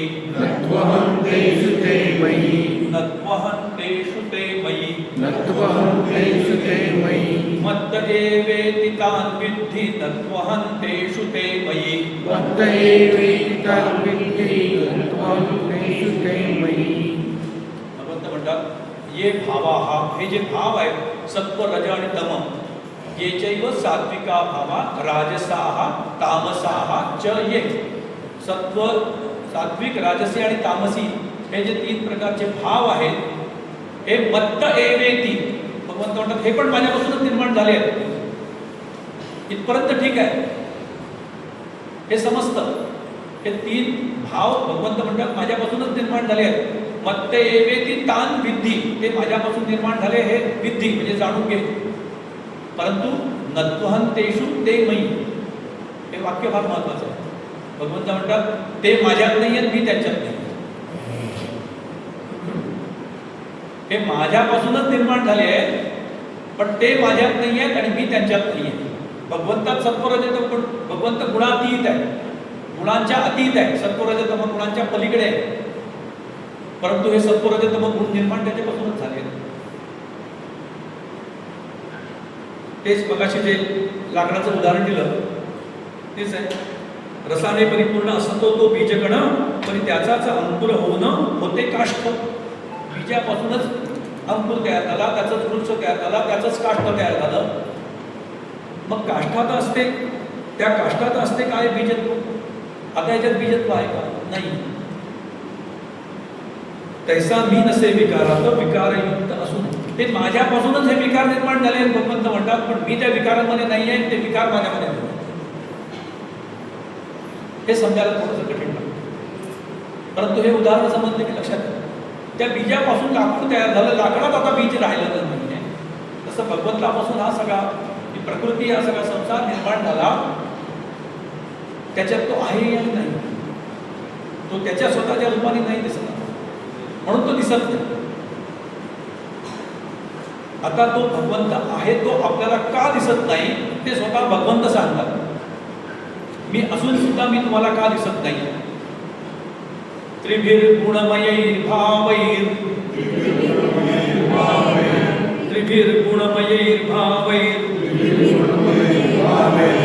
एभिः सर्वमिदं जगत् जगत एभिः सर्वमिदं जगत् सर्वमिदं जगत त्रिभिर्गुणमयैर्भावैर् एभिः सर्वमिदं जगत् त्रिभिर्गुणमयैर्भावैर् सर्वमिदं जगत मोहितन्नाभिजानाति मोहितन्नाभिजानाति मोहितन्नाभिजानाति मोहितन्नाभिजानाति मामेभ्यः परमव्ययम् मामेभ्यः परमव्ययम् मामेभ्यः परमव्ययम् मामेभ्यः परमव्ययम् मोहितन्नाभिजानाति मामेभ्यः परमव्ययम् मोहितन्नाभिजानाति मामेभ्यः परमव्ययम् त्रिभिर्गुणमयैर्भावैरेभिः सर्वमिदं जगत् त्रिभिर्गुणमयैर्भावैरेभिः सर्वमिदं जगत् त्रिभिः गुणमयैः भावैः. या तीन गुणमय भाव सत्व रजतम या तीन गुणांच्या भावांमुळे म्हणजे त्याच्या त्वामुळे या तीन गुणांमुळे एभी सर्वम एभी म्हणजे यांच्यामुळे सर्वम इदम जगत मोहितम. आपण सगळे मोहित झालेलो आहोत. आपल्याला कळत नाही आपण मोहित झालो आहे. आपल्याला वाटतं आपल्याला तर सगळं कळत आहे, मला तर सगळं दिसत आहे, हे सगळं बरोबर दिसत आहे. आपण मोहित आहे हे पण आपल्याला कळत नसतं. जेव्हा मनुष्य हिप्नोटाईज होतो ना, हिप्नोटिझम कधी कोणी प्रयोग बघितला आहे का? हिप्नोटिझमचा प्रयोग कधी बघितला आहे? जो मनुष्य हिप्नोटाईज होतो ना त्याला काहीच कळत नसतं की काय करतो. आपण सगळे हिप्नोटाईज आहोत हे आपल्याला माहीत नाही. आपण एखादा चित्रपट पाहायला जातो, त्या चित्रपटामध्ये हास्याचे दुःखाचे प्रसंग असतात. दुःखाचा प्रसंग आला की आपण रडायला लागतो. आपल्याला माहिती आहे ते खोटं आहे, ते खरंच घडत नाही आहे, तरी पण आपण इतके मोहित झालेलो असतो की आपण रडायला लागतो. असं होतं ना. तर आपण जसं त्या चित्रपटामध्ये मोहित झालेलो असतो त्या चित्रपटामुळे, तसे आपण या संसारामध्ये मोहित झालो आहे, पण ते आपल्याला कळत नाही. कारण आपल्याला जे दिसतं ते फक्त दृश्य संसार दिसतोय, त्याच्या पलीकडचं सत्य दिसत नाहीये. आणि आपल्याला हेच सत्य वाटतंय. आता हे सत्य नाही आहे का? आपण सगळे बसले आहात, सगळे ऐकतात, मी बोलतोय, माईक आहे, हे पंखे लागले, हे सगळं सत्य आहे की नाही आहे? हे सत्यच आहे. परंतु या सत्याच्या पलीकडे असणारं जे सत्य आहे त्याला उपनिषद म्हणतात सत्यस्य सत्यम. सत्याच्या पलीकडचं सत्य ते आपल्याला दिसत नसल्यामुळे आपण याच्यात मोहित आहोत. सध्या आपण गीतेच्या मोहात आहोत, गीता ऐकतोय. परंतु ही सगळी प्रकृती जी आहे हिने आपल्याला मोहित करून ठेवलं आहे. आणि म्हणून आपण आपलं मूळ रूपही विसरलेलो आहे. आपला मूळ उद्देश काय आहे सगळं शिकायचं. आपल्याला स्वतःला शोधायचं, मी कोण आहे बघायचं. आपण स्वतःलाही विसरून जातो. मी कोण आहे हे आपल्याला कळत नाही. या तीन भावांमुळे असं होतं. सत्व रजतम या तिघांच्या भावांमुळे, त्या तीन गुणांच्या भावांमुळे असं होतं की आपण त्या तीन गुणांमध्ये बांधलं जातो. गुण शब्दाचा संस्कृतमध्ये अजून एक अर्थ आहे दोरी. गुण म्हणजे दोरी. नितराम नीचोस्मीति त्वं खेदत्वमा कदा एक अन्योक्ती आहे. विहिरीला म्हणतो कवी तू सगळ्यांपेक्षा मी नीच आहे म्हणून तू स्वतःला तुमका मानून घेऊ नको. अरे तू गुणग्राही आहे, तू दोर ग्रहण करतो. त्याच्यात ती खोटी आहे नुसती शब्दांची. परंतु सांगण्याचा उद्देश की गुण म्हणजे दोरी. दोरी काय करते? बांधून ठेवते. तसे हे 3 गुण आपल्याला बांधून ठेवतात. आणि ते 3 गुण कसे बांधून ठेवतात त्याच्याकरता एखाद्या वेळेला कधी शिबिरामध्ये 14वा अध्याय बघायला तेव्हा कळेल. हे सगळी गीता आपण फक्त गीतेतलं एक छोटंसं अंश बघतोय, लक्षात ठेवा. आपण जे बघतोय हा फार थोडासा अंश बघतोय, पूर्ण गीता बघायला लागेल. 14व्या अध्यायात त्या 3 गुणांचा खेळ कसा चालतो तेव्हा कळतं. तेव्हा आपल्याला कळतं की आपण केव्हा सात्विक असतो, केव्हा राजसी असतो, केव्हा तामसी असतो. आपण आपल्याकडे बघायला शिकतो. 17व्या अध्यायात तर ते 3 प्रकारचे आहार कसे आहेत ते पण सांगितले. सात्विक आहार कसा आहे, राजसी आहार कसा आहे. मग सात्विक माणसाला सात्विक आहार आवडतो, राजसी माणसाला राजसी आहार आवडतो. परंतु पूर्णतः सात्विक कोणी नाही आहे, पूर्णतः राजसी कोणी नाही, पूर्णतः तामसी कोणी नाही. हे 3ही गुण आपण आपल्यातच बघा. सकाळी जेव्हा आपण लवकर उठलो, पहाटे सूर्योदयाच्या पूर्वी उठून, तर त्यावेळेला आपल्यामध्ये चांगलं कार्य करण्याची इच्छा असते काहीतरी. तो सत्वगुण असतो आपल्याकडे. दुपारी आपण आपल्या कामधंद्यामध्ये धावपळ करत असतो तेव्हा आपला रजोगुण प्रभावी असतो. मला अर्थार्जन करायचं, मला हे मिळवायचं आहे, ते मिळवायचं आहे, मला प्रतिष्ठा मिळवायची, मला त्या सगळ्या गोष्टींकरता आपण दिवसभर धावपळ करतो तेव्हा रजोगुण प्रभावी असतो. रात्र झाल्यानंतर दिवसभराचा थकलेला जीव जेव्हा घरी येतो तेव्हा तमोगुण इतका प्रभावी असतो, अंतर्नाथ पंडाने झोपतात, तो तमोगुण प्रभावी असतो. तर हे दिवसभरात एकाच व्यक्तीमध्ये सुद्धा 3 गुण आपलं वर्चस्व सिद्ध करण्याचा प्रयत्न करत असतात. हे 3ही गुण परमेश्वरापासूनच निर्माण झाले आहेत. परंतु तो म्हणतो नत्वहं तेषु ते, मी त्यांच्यात नाही आहे, ते माझ्यात. ह्या सगळ्या गुणांबरोबर आपल्याला राहावंच लागणार आहे. कारण आपल्याला शरीर प्राप्त झालं आहे, हे प्रकृतीचं शरीर आहे आणि ही प्रकृती त्रिगुणात्मिक आहे. त्यामुळे सत्व रज तम गुणांबरोबर आपल्याला राहायचंच आहे. परंतु त्यांच्याबरोबर राहताना त्यांच्यापासून अतीत, गुणातीत कसं व्हायचं ते 14वा अध्याय शिकतो. गुणांच्या पलीकडे कसं बघायचं, जायचं ते शिकतो. भगवंत म्हणतात मोहित नामे जानाति मामेभ्य परम अव्ययम. आपण मोहित झाल्यामुळे एभ्य परम या 3 गुणांच्या पलीकडे असणारा मी न जानाति, आपण त्याला जाणत नाही. आपल्या परमपित्याला आपण जाणत नाही, ज्याच्यापासून सगळं निर्माण झालं त्याला आपण जाणत नाही. कारण आपण या मोहामध्ये, या संसारामध्ये गुंतलेलो असतो. या 3 गुणांच्या खेळामध्ये आपण अडकलेलो आहोत, म्हणून आपण त्याला जाणू शकत नाही. भगवंत म्हणतात त्याच्यात चूक काही नाही आहे. हे प्रकृतीच्या माझ्याच प्रकृतीचा खेळ आहे. तो प्रकृती कोणाची? भगवंताचीच आहे. त्यामुळे हा खेळ प्रकृतीचाच आहे, भगवंताच्याच प्रकृतीचा खेळ आहे. ठीक आहे, साधी सुधी जादू नाही आहे. भगवंत सांगतात दैवी हेषा गुणमयी,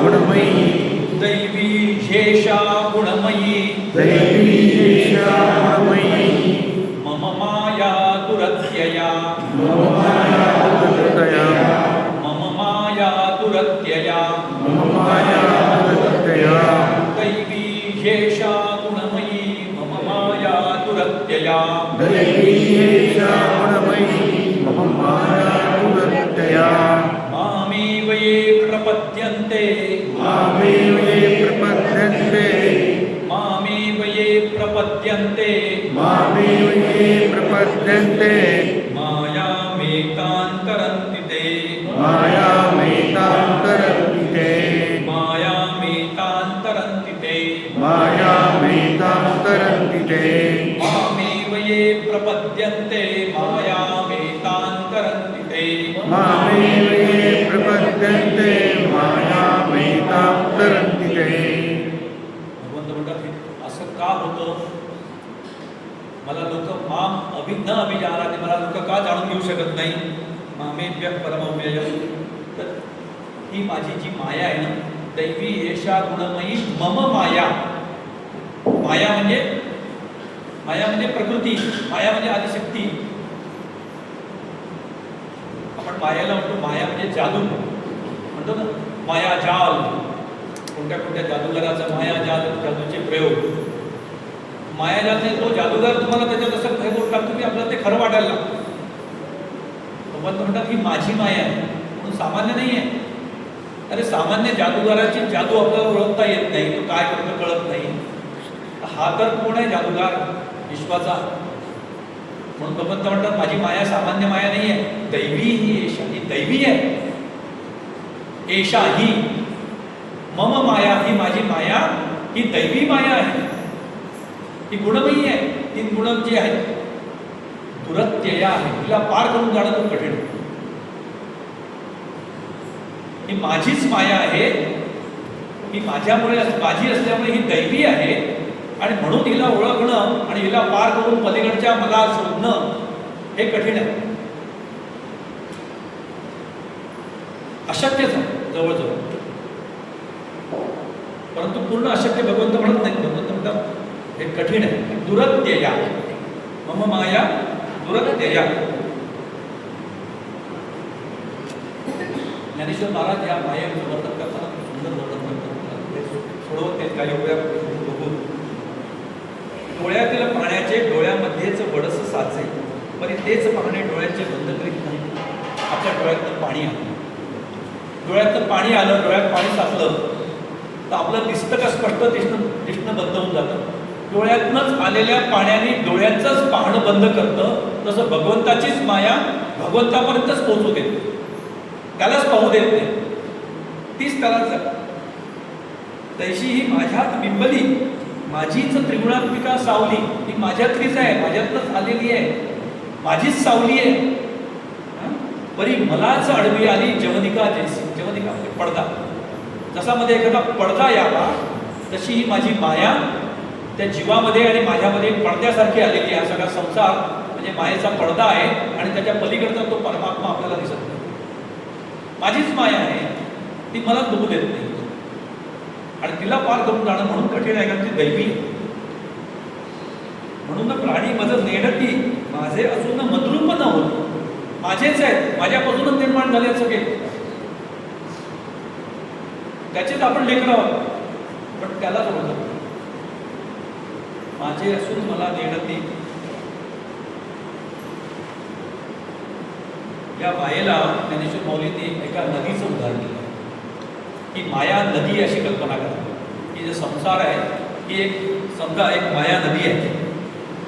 आणि ती माया नदी कशी आहे माऊली सांगतात, ब्रह्मजलाच्या कड्यातून झाले संकल्प जल उत्पन्न, निघाला तेथून पंचभूतांचा बुडबुडा त्यातून ऐसी ही माया नदी. ब्रह्माचलात पहाडातून निघते नदी, कुठून निघाली की परब्रह्मापासून निघाली. ब्रह्माचलाच्या कड्यातून संकल्प जल झाले उत्पन्न. हे संसार निर्माण कसा झाला, एकच परमात्मा, तो एकटाच होता, त्याच्या मनात मी एकटाच आहे. एकोहम बहुश्याम. मी वेगळे रूप धारण करतो म्हणजे मला कोणीतरी कंपनी मिळेल आणि त्यांनी असा त्याच्यात आलेला हा आधी, याला म्हणतात आदिसंकल्प. हा आदिसंकल्प झाला आणि प्रचंड ऊर्जा वस्तुमानामध्ये निर्माण झाली. विज्ञानाच्या भाषेत सांगायचं, विज्ञान काय म्हणतं, वस्तुमान ऊर्जेपासून वस्तुमान निर्माण होऊ शकतो, वस्तुमानाची ऊर्जा निर्माण होऊ शकते. Energy can be converted into mass and mass can be converted into energy. आइन्स्टाईनचं तसंच इक्वेशन E=mc². ती एनर्जी आणि मासचं कन्व्हर्शन असतं. तर त्या परमात्मा म्हणजे प्रचंड चैतन्य ऊर्जा, ज्ञानमयी ऊर्जा, त्याच्या मनात आलेला संकल्प आणि त्याच्यामध्ये सगळा संसार निर्माण झाला. असं याच्याबद्दल विज्ञानही म्हणतं. बिग बँग थिअरी सांगतं विज्ञान. एक मोठा बँग झाला म्हणजे मोठा नाद झाला आणि त्याच्यात सगळं हे संसार निर्माण झाला. म्हणजे ती प्रचंड ऊर्जा स्वतःला त्या ऊर्जेने वस्तुमानामध्ये बदलून घेतलं आणि हा सगळा संसार निर्माण झाला. आता त्या विज्ञानाच्या खोलात जायचं की त्या एक परमाणूचा जेव्हा विस्फोट होतो, तो ॲटम बॉम्ब तयार होतो, त्याच्यात किती ऊर्जा निघते आपण बघतो ना. तर तेवढंच परमाणू तयार करायला तेवढीच ऊर्जा लागते. एक परमाणू तयार करायला जर एवढी ऊर्जा लागत असेल तर विश्वात किती परमाणू, आपल्या एका शरीरातच किती परमाणू आहेत कल्पना करा. परमाणू म्हणतोय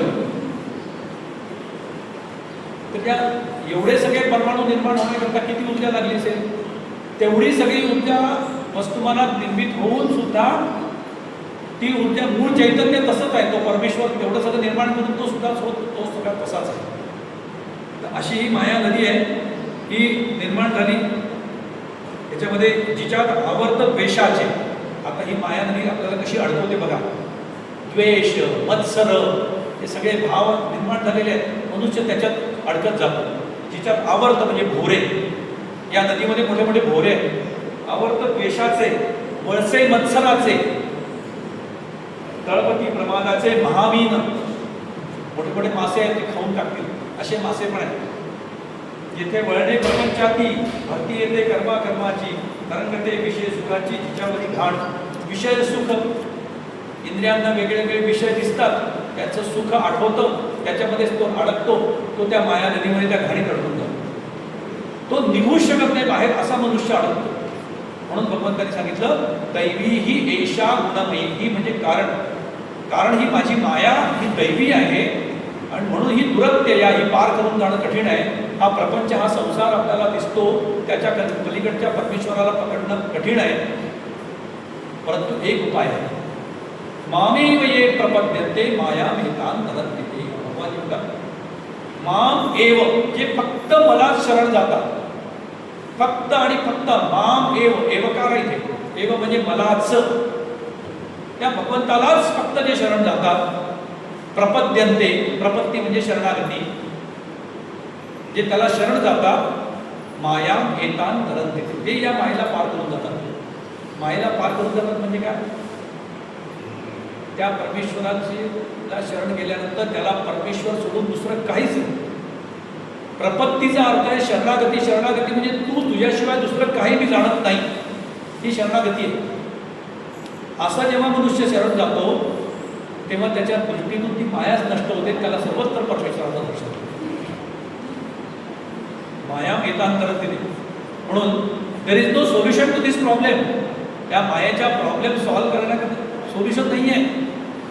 dissolution of the problem is the solution. तो प्रॉब्लेमच राहत नाही, ती मायाच त्याच्या दृष्टीकरता राहत नाही. जेव्हा मनुष्य त्याला शरण जातो, परंतु आपण जातो का शरण त्याला? आपण जातो, आपले वर्णन आहे त्याच्यात, कोण कशा कशा प्रकारे मला शरण येतं भगवंतांनी सगळ्यांचं सांगितलेलं. आपण एक एक बघायला लागतं तेव्हा आपण आपल्याला दिसायला लागतो त्याच्यामध्ये. परंतु भगवंत म्हणतात की बरेच लोक आहेत की जे शरणच येत नाही. नमान दुष्कृतिनो मूढा, नमान दुष्कृतिनो मूढा,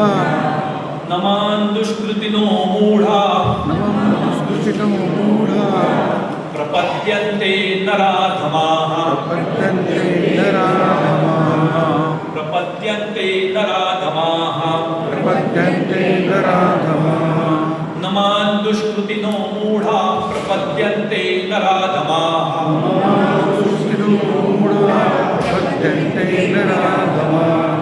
मायया परुतज्ञाना, मायया परुतज्ञाना,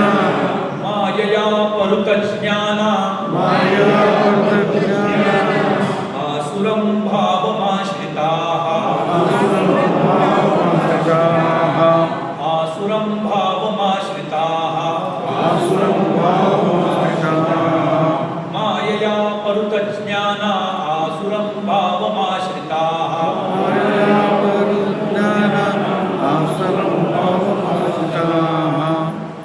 दुष्कृतीनं म्हणजे दुष्कर्म करणारे, पापकर्म करणारे, मूढा, मूर्ख लोक. भगवंत म्हणतात ते आपल्या कर्मात असे असतात, पापकर्म करत असताना त्यांना असं वाटत असतं आम्ही जे करतोय ते बरोबर करतोय, ते त्याच्यामध्ये स्वतः मूढ होऊन जातात. न माम प्रपद्यन्ते, ते मला शरण कधीच येत नाही.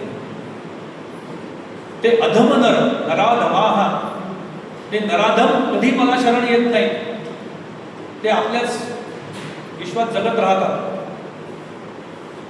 आसुरम भावमाश्रिता, ते आसुरी, दैवी आणि आसुरी हे दोन शब्द आहेत ज्यांचा प्रयोग भगवंतांनी आधी केला या अध्यायात. आणि सगळी गीतेत शेवटीच भगवंतांना असं जाणवलं की या दोन शब्दांचं मी विस्ताराने सांगायला पाहिजे अर्जुनाला. म्हणून त्यांनी दैवी आणि आसुरी संपदा काय आहे, दैवी संपत्ती कोणती आणि आसुरी संपत्ती कोणती, याचं वर्णन करण्याकरता एक पूर्ण 16वा अध्याय सांगितलं. दैवासुर संपत विभाग योग त्याचं नाव आहे. दैवी संपत्ती म्हणजे काय आणि आसुरी संपत्ती म्हणजे काय, कोणती संपत्ती आपण जमा करून ठेवायला पाहिजे आणि कोणत्या संपत्तीचा त्याग करायला पाहिजे, कशापासून दूर राहायला पाहिजे आणि काय गोळा करायला पाहिजे ते सांगणारं 16वा अध्याय भगवंताने पुढे विस्ताराने सांगितलं आहे. परंतु इथे एकच शब्द वापरला, आसुरम भाव. हे आसुरी लोक आहेत. आता याच्यामध्ये दैवी, आसुरी आणि राक्षसी तिन्ही शब्द येतात पुढे. आसुरी म्हणजे कसे, फक्त मी माझं एकदा सगळं झालं पाहिजे, बाकीच्यांचं काय नुकसान झालं तर मला काय घ्यायचं द्यायचं नाहीये. हे हुशार असतात का, यांना बुद्धी नसते का, सगळं असते बुद्धी वगैरे, पण त्यांची बुद्धी ती त्या मायेत अडकलेली असते.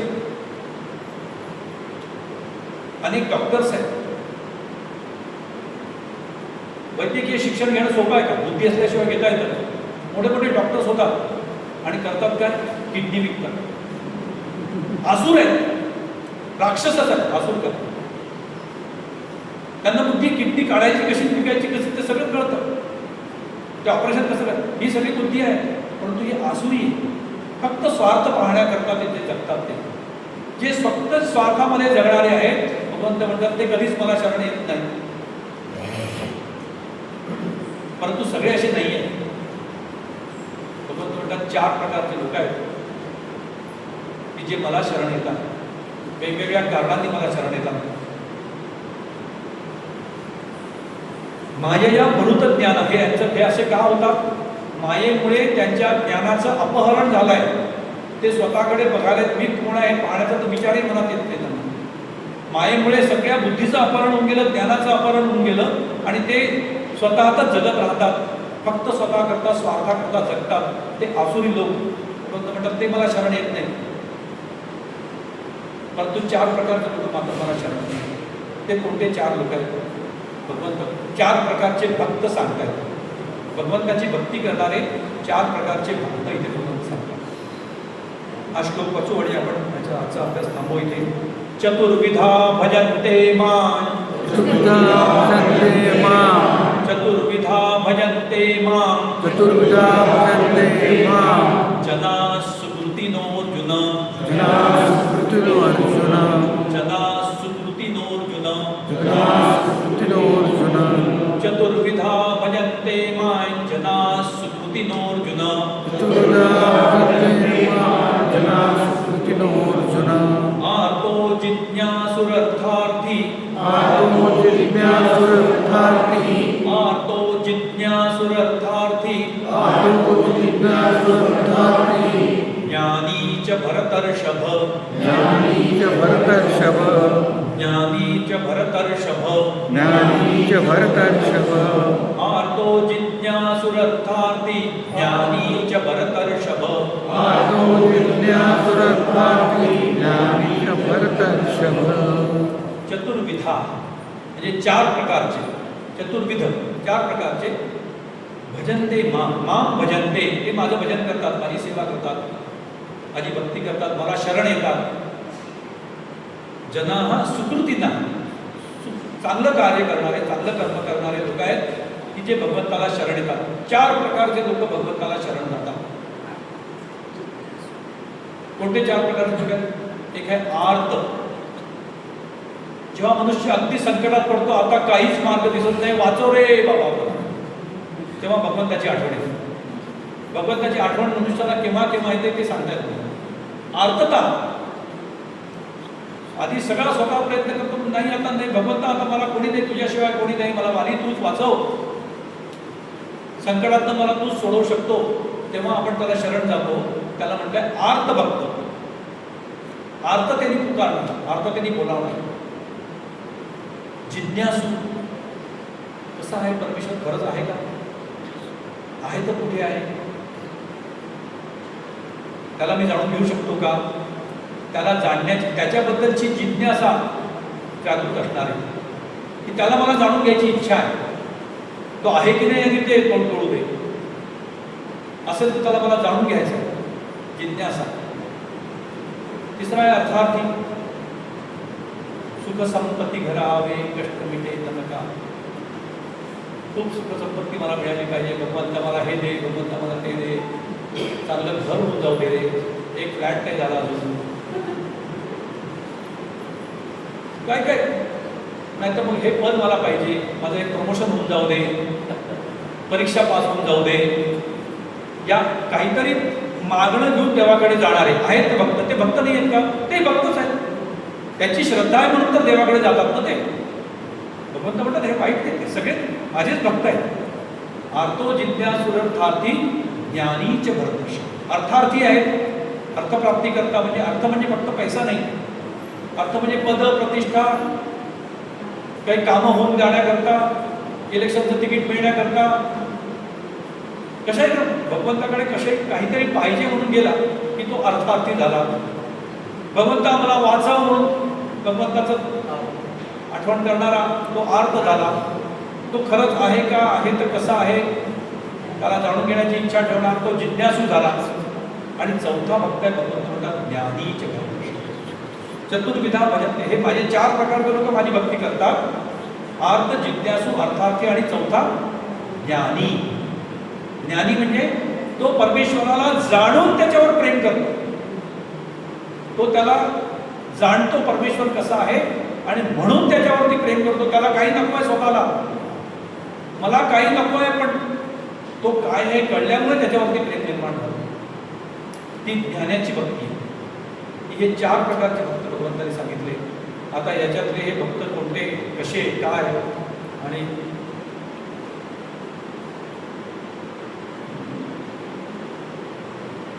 त्याच्यातला ज्ञानी भक्त कसा, हे सगळं विस्तार तुमचा येणार आहे.